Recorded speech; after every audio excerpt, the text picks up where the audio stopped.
Top quality और consistent performance के लिए सिर्फ सिल्वर पंप नाम याद रखना।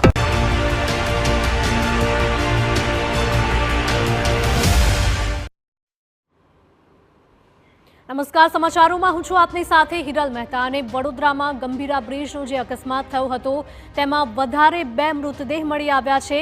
કાટમાળ હટાવવાની કામગીરી ચાલી રહી છે અને તેમાંથી દટાયેલી હાલતમાં 2 મૃતદેહો પણ મળી આવ્યા છે। નદીમાં ફસાયેલા વાહનોને બહાર કાઢવાની કામગીરી કરવામાં આવી રહી છે। કાદવમાંથી બહાર કાઢેલા 2 ટ્રકના કાટમાળને પાણીથી ધોવામાં આવ્યો છે।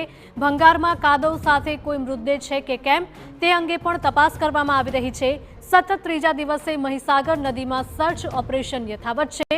આરોગ્ય પ્રધાન ઋષિકેશ પટેલે ઘટના સ્થળે પહોંચીને આ સમગ્ર ઘટનાનું નિરીક્ષણ કર્યું હતું। સમગ્ર સ્થિતિની વહીવટી તંત્ર પાસેથી વિગતો મેળવી હતી। નદીમાં સલ્ફ્યુરિક એસિડ ભરેલું એક ટેન્કર ડૂબેલું। એસિડ ભરેલા ટેન્કરને લીધે સર્ચ ઓપરેશનમાં મુશ્કેલી। અત્યાર સુધીમાં નજર કરીએ તો 2 ટ્રક, એક ઇકો કાર, એક રિક્ષા અને એક પિકઅપ વાનને નદીમાંથી બહાર કાઢવામાં આવે છે, જ્યારે એક સલ્ફ્યુરિક એસિડ ભરેલું ટેન્કર તેમજ 2 બાઇક હજુ પણ નદીમાં ગરકાવ છે।